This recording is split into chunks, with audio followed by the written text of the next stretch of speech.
मंच पे बहुत बहुत धन्यवाद हमारे युवा तुर्क नेता वंशराज दुबे जी। सबसे पहले मैं इस मंच पर मौजूद हम सबको एक बेहतरीन नेता तोहफे के रूप में देने वाले हमारे नेता माननीय सांसद श्री संजय सिंह जी के आदरणीय गुरु जी रघु ठाकुर जी, हमारे नेता मार्गदर्शक संरक्षक गुरु बड़े भाई के रूप में लगातार इस तानाशाह सरकार के खिलाफ मुझे लड़ने की प्रेरणा देने वाले और मुझे सुरक्षित और संरक्षित रखने वाले हमारे प्रदेश के प्रभारी माननीय राज्यसभा सांसद श्री संजय सिंह जी,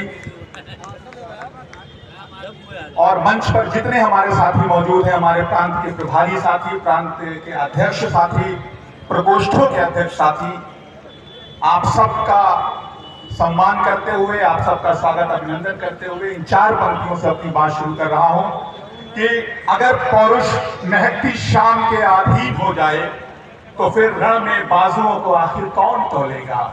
अगर पौरुष महकती शाम के अधीन हो जाए तो फिर रण में बाजुओं को आखिर कौन तोलेगा। अगर हम भी चरण चुंबन की भाषा बोलने लग जाए तो फिर इस आग की भाषा को आखिर कौन बोलेगा। तो इस आग की भाषा को आखिर कौन बोलेगा। तो जिनके अंदर सच को सच कहने की हिम्मत है, जिनके अंदर दिन को दिन कहने की हिम्मत है, रात को रात कहने की हिम्मत है, अंधेरे को अंधेरे कहने की हिम्मत है, ऐसे नेता है हमारे माननीय राज्यसभा सांसद श्री संजय सिंह। और उन्हीं के नेतृत्व में, उन्हीं के मार्गदर्शन में लगातार हम जहां हैं वहां संजय सिंह बनकर संघर्ष करने की कोशिश करते हैं। ये जो पदयात्रा लेकर आप निकल रहे हैं आज मर्यादा पुरुषोत्तम श्री भगवान राम की धरती से, ये पदयात्रा बड़ी महत्वपूर्ण पदयात्रा है।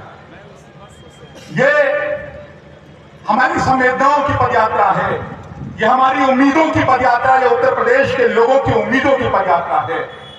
क्योंकि जो परिवार आज आर्थिक संकट से जूझ रहा है, जो परिवार आर्थिक तंगी से जूझ रहा है, उसके लिए रोजगार का समाधान लेकर ये पदयात्रा आई है।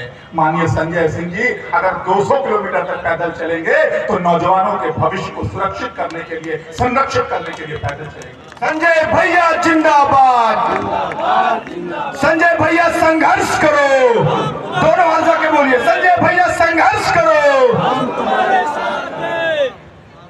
आज जो पदयात्रा का मुद्दा है रोजगार दो, सामाजिक न्याय दो पदयात्रा। आज क्या हो रहा है उत्तर प्रदेश के अंदर, पहले तो भर्तियां नहीं आती हैं, परीक्षाएं नहीं होती हैं। अगर गलती से भर्तियों के फॉर्म आ जाए तो समय से परीक्षा नहीं होती है, परीक्षाएं टाल दी जाती हैं। अगर गलती से परीक्षा हो जाए तो पर्चे लीक हो जाते हैं। उत्तर प्रदेश की जो बोलवीर सरकार है, इसके पास एक अनोखी उपलब्धि है। 5 कक्षा 5 की परीक्षा का भी पर्चा लीक अगर हुआ है तो योगी बाबा के शासन में उत्तर प्रदेश के अंदर हुआ है।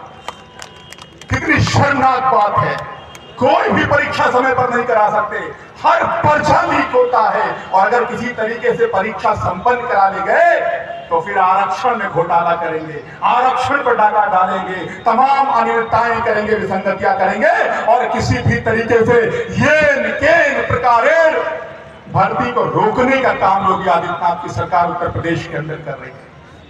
आज उन्हीं भर्तियों को बहाल कराने के लिए समय से परीक्षाएं हो, समय से फॉर्म भरे जाएं, समय से हमारे नौजवानों को सरकारी नौकरियां मिले, रोजगार मिले, इसके लिए माननीय सांसद संजय सिंह जी अयोध्या से लेकर प्रयागराज तक पैदल चलने वाले हैं।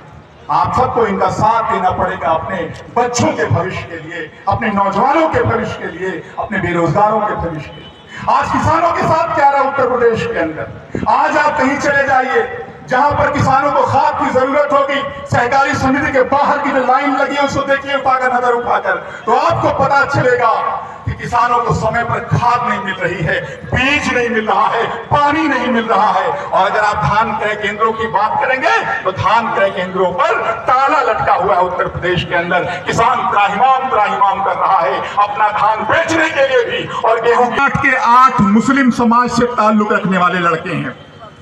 जो गैंगरेप पीड़िता है वो हिंदू समाज से ताल्लुक रखती है। इस मुद्दे को जैसे ही मैं उठाता हूं, मुझे समझाने के लिए एक से एक सूरमा आ जाते हैं कि बहुत अच्छा माहौल आपने तैयार कर लिया है, अगर आप इस मुद्दे पे बढ़ चढ़ कर बोलेंगे, इस मुद्दे को उठाएंगे तो आपके समाज के लोग आपसे नाराज हो सकते हैं। तब मैंने इनको कहा कि ये हमारा दूसरा कोई सामाजिक न्याय ये नहीं है, हमारा सामाजिक न्याय ये है कि अगर कोई अपराध कोई सलमान करेगा तो सबसे पहले इमरान को आगे बढ़कर आवाज उठानी पड़ेगी। हम अपने समाज को छिछोरा बनते नहीं देख सकते, हम अपने समाज को अपराधी बनते नहीं देख सकते। अगर अपराध करने वाला किसी भी धर्म से ताल्लुक रखतेगा, उसके खिलाफ हम आवाज उठाने का काम करेंगे, उसको सजा दिलाने का काम करेंगे, चाहे वो हमारे ही धर्म, हमारे ही मजहब या हमारे घर का कोई क्यों ना हो। यह है हमारा सामाजिक न्याय, यह है माननीय संजय सिंह जी का सामाजिक न्याय। हमारा सामाजिक न्याय किसी धर्म में उलझा हुआ नहीं है, किसी जात के बंधनों में जकड़ा हुआ नहीं है। हमारा सामाजिक न्याय बहुत बृहद है, बहुत विराट है। इसलिए आप सबसे कहना चाहता हूं कि आज चारों तरफ नफरत फैलाई जा रही है, समाज को बांटने की कोशिश हो रही है। बार बार मर्यादा पुरुषोत्तम भगवान राम का नाम लिया जाता है, लेकिन मर्यादा पुरुषोत्तम भगवान राम के चरित्र के विपरीत आचरण किया जाता है भारतीय जनता पार्टी के लोगों के द्वारा। कौन थे मर्यादा पुरुषोत्तम भगवान राम? जिन मर्यादा पुरुषोत्तम भगवान राम को हम जानते हैं, वो मर्यादा पुरुषोत्तम भगवान राम जंगल के अंदर सबरी के झूठे पेड़ खाने का काम करते थे। जिन मर्यादा पुरुषोत्तम भगवान राम को हम जानते हैं, वो मर्यादा पुरुषोत्तम भगवान राम गिद्धराज जटायु का अंतिम संस्कार स्वयं अपने हाथों से करते थे। जिन मर्यादा पुरुषोत्तम भगवान राम को हम जानते हैं, वो मर्यादा पुरुषोत्तम भगवान राम चित्रकूट के अंदर कौल और भील को अपने परिवार की तरह अपने साथ रखते थे।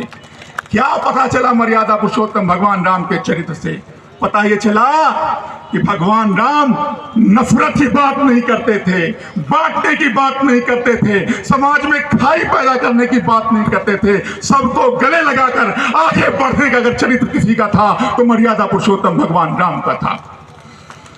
लेकिन हाय रे भारतीय जनता पार्टी के लोग, जिस मर्यादा पुरुषोत्तम भगवान राम ने सिंहासन को, सत्ता को अपनी पैर की जूती समझी, आज उसी सत्ता पाने के लिए, उसे सिंहासन को पाने के लिए, उसी कुर्सी को पाने के लिए मर्यादा पुरुषोत्तम भगवान राम के चरित्र का गलत तरीके से रिप्रेजेंटेशन किया जा रहा है। सनातन धर्म की दूसरी परिभाषाएं गढ़ी जा रही हैं भारतीय जनता पार्टी के लोगों के द्वारा। मैं आपसे यही कहने आया हूं कि हमने ये सीखा है